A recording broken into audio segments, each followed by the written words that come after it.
Would be an ace para dito sa Motolite squad. Abante na ang Motolite dito. That is the competition's top receiver, Jovi Gonzaga, committing that reception error. She's a 49% receiver for Coach Kung Fu Reyes.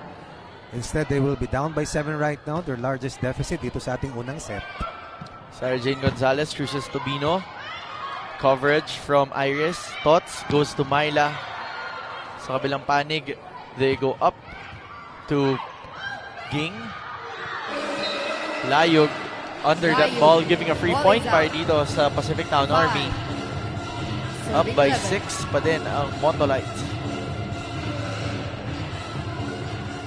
Currently, their team captain, Ging Balse Pabayo, serving for the Pacific Town Army Lady Troopers. One of the true legends of the game who used to play for UST.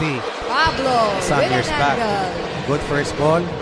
At yan lang ang kinakailangan ni Myla Pablo para tapusin yung puntos after that nice setup job coming from Iris Tolenada in between Tubino.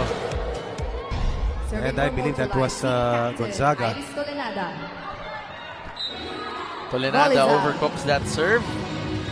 Free point para dito sa Pacific Town Army. Up by 6 pa din ang team Motolite. So, quite a comfortable lead. Just coasting through pa din ang Motolite. Alam mo, nakakapuntos na lang ang Army Troopers sa errors ng Motolite at hindi sa mga palo nila talaga. Pero ito, titingnan natin kung makakasagot pa itong Pacific Town Army as Motolite goes to Pablo. Denied there by Tobino.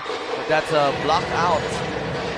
Pablo. Normally, if you take a look at the playmakers, kadalasan medyo kimi, very reserved. Pero si Iris Tolenada, full of energy. At that is how she leads. Siyempre, pag pinag-uusapan natin yung ating mga playmakers, they're the type na parang they want to conserve their energy. Correct. Saka nag-iisip eh. So, ang daming ginagawa eh. Pero she celebrates every point. At alam niya kung saan sila nang galing. Na blanco sila ng Cool Smashers. Pero ngayon, on a roll itong Motolite. Molde. What an adjustment coming from Isa Molde. That's And good Coach Gordy conversion. Akumo nodding his head. Yan yung hinahanap mo sa mga spikers mo. Hindi na mimili ng bola. Scrappy yung flavor, ginawa ng paraan.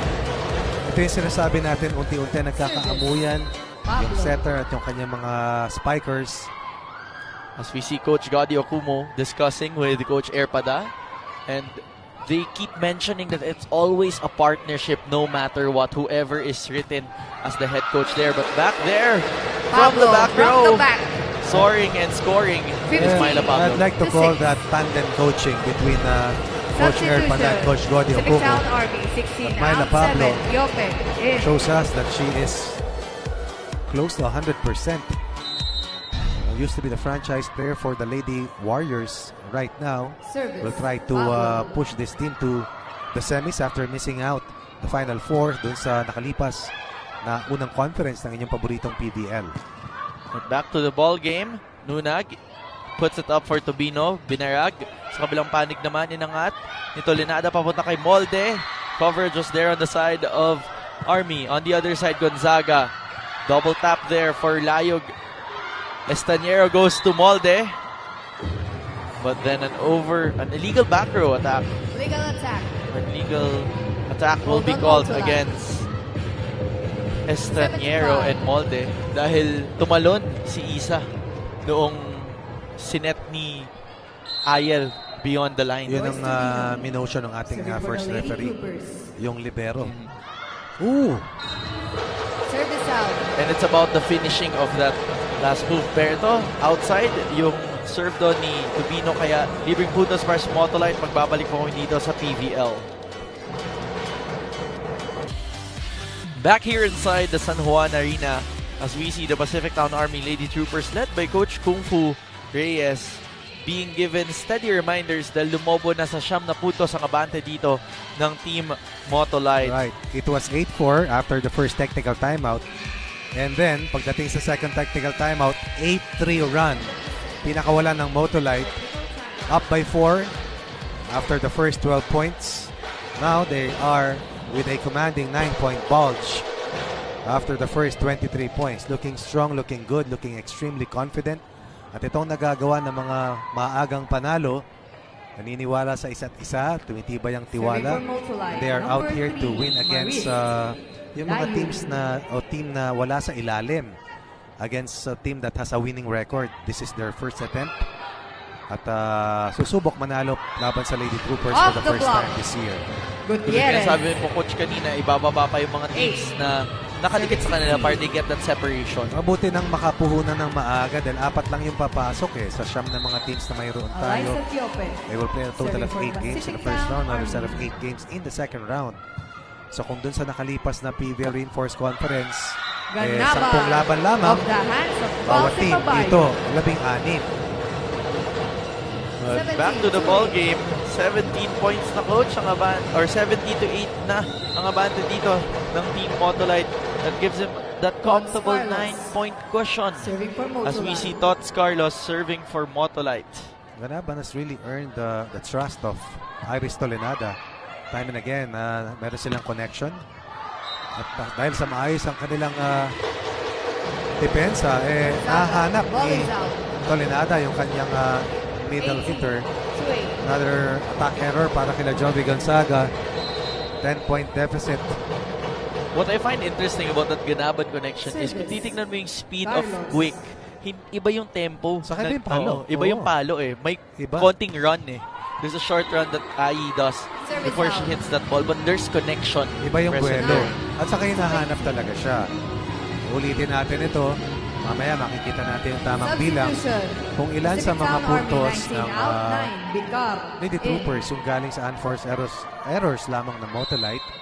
Nalamang pa rin ng Shamas. Jovelyn Take a look at Gonzaga. Alina For Picar the serve. coming off the bench for the second game in a row. They go to Molde on the setup cross court. At nakahanap ng angulo doon si Isa Molde. Back to a 10-point advantage for Team Motolite. Known as is amazing. Former UAAP Rookie of the Year who helped to take UP to the Final Four some years back. Kasama of course si Tots Carlos, Si sina Ayel Marian Estaniero, Buitre, si Buite. si Justin Dorog. Off the Recently, block. munti ka nang makapasok sa Gutierrez. Final Four in that season 81. I believe they missed the Final Four the last 2 years. But now they're flourishing here in the PVL as As a part of Yep, Yep, Motolite. as part of Motolite. But UP also declined to join the collegiate conference, di ba? Yeah, so we'll see. Siyempre, pag matagal na wala yung isang opponent, Pablo, mas exciting 2-1. silang abangan sa kanilang pagbabalik. 11 to 19. But Myla, under that ball on that last play, let's look at that again. A rare miscue coming from Myla Pablo. Pablo, dun sa huli nilang panalo, ay gumawa ng 14 of 38. It's about 40% para kay Myla Pablo. As we go to the ball game, Tubino hits it off the hands of Estaniero. Motolite now 12. forming their own 19. run here in the first set after being down by as much as 10. Now it's down to a 7-point advantage for Motolite. Former middle blocker turned wing spiker, itong si Hani Royce Tubino. Gutierrez. Part of that Grand Slam peat ni Coach Sammy Akailar in her years para sa Lady Altas. As Myla Pablo on the other side tries to answer back. Of the hands of Balik ang Gonzaga. advantage sa Team Motolite. Motolite 20 with an 8-point 12. lead. That was a rare Substitution, 2-point run Motolite, earlier para 19 sa out, Pacific Town 7, Lady Troopers. Tempiatura. In. As Tempiatura announces her entry for the first time in this match. This is an interesting change for Coach Serving for Gotti. Motolite. Nilipat niya si Jelly sa service specialist position / defense specialist na dating libero. Dahil syempre may tank Tubino, concept pa ball sila is out. na pwedeng kapalitan ni Ayel. But 21. Manny Royce Tubino gives a freebie again to Team Motolite.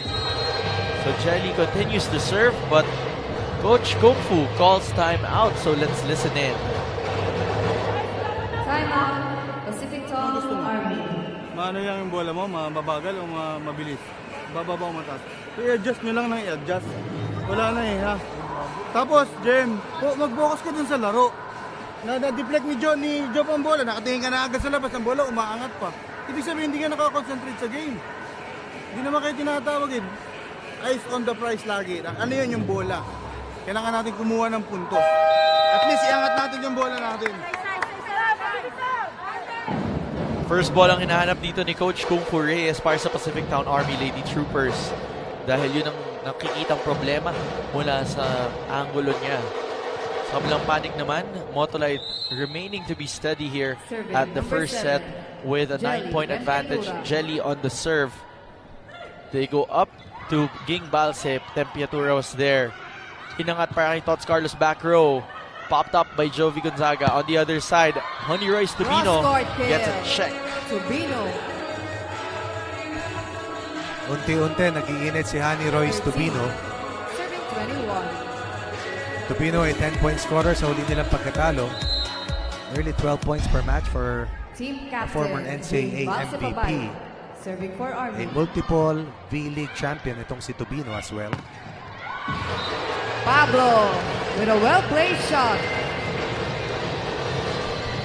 Myla Pablo wasting no time. 22. Once again with to a very 13. good reception. They're able to get to their points of attack. May Carlos, may Molde. Serving for Motolite. Tolenada Team once again captain, has done Ice. really well Tolenada. sa kanyang mga assists para sa kanyang mga spikers. Quick there for Tiope. Honey Royce on that hit. On the other side, they go up to Tots Carlos. Off the hands of the blockers. Inangat dito ni Alina. Denied there. Tubino. And the block off goes the out. block. Off the block 14 point coming from the Lady 22. Troopers. Tubino trying to keep her team afloat. Dahil 3 puntos na lang, makukuha na ng red shirts ng Alina Motolite Bicar. ang ating unang set. Serving for Pacific Town Army. looking to make their own run here. Motolite receives. Iris goes up to Carlos. Carlos cross court, picked up there by Tinagno. Inangat dito ni Bicar papunta kay Tubino off the tape of the net. Sa kabilang panig naman, Iris Tolenada. Pinili si Myla. Pero tatawag na double contact. Oo. Double contact violation against Iris. She wasn't balanced in that position. Pinapa-ayos lamang dito ng ating mga officials ang arena. But the game Bicar. continues with Alina Bicar serving. Picked up there by Molde. Hinangat kay Pablo. Pablo off the hands of the blockers. That speedball Pablo coming from on the Myla. hit out. And once again, the first ball 23-15. ng Motolite, enabling them to be able to deflate kung anong mga aspirations meron ng Lady Troopers na magkaroon ng momentum dito sa dulo. O nga Number pala, 8, yung best friend Myla ko from high school Pablo. na si Kuya Benson Hariong watching. A PBL fan +1. mula pa nung inception for ng the Lady PBL. Troopers. At Substitution. enjoy Pacific the Town doubleheader Army. on this Sunday, 15 Kuya out, Benson. 14. Maraming salamat sa Bautista. pagsama po sa amin ngayon at sana nag-enjoy kayo sa pinapanood nyong game for today. It's Pacific Town Army going up against Nene Team Bautista. Motolite. Motolite just Serving needs for 2 Pacific points to Town close this Army. out. Nene Bautista comes in. Former national team player yan. But here on the other Carlos. side, Tots Carlos, Cross-court shot. part of the national team now. The Tignan mo training naman pool. kung paano paikutin ni Tolenada yung bola niya. Meron si Pablo, Substitution. may touches si Carlos, kanina si Ganaban. Ganaban. Isa Isa Molde, Molde. meron din. Pero kailangan kasi iayos for the mo rin set. eh. Hindi naman pwedeng Marist. pantay-pantay Layo. talaga. Distribution Talagang, yun, yes, coach. oo. Saka yung timing Maris at yung Layo. pagbasa ng depensa. Dito, balik sa ball game. Denied ni Ganaban at ni Carlos. That UP connection works to cover that zone out. 25-16. That's a great lead and a great start for Team Motolite. Let's look at that again. Tots Carlos, single block over the hitters of Pacific Town Army, and that gives set number 1 to your Motolite team. Magbabalik po kami dito sa PVL.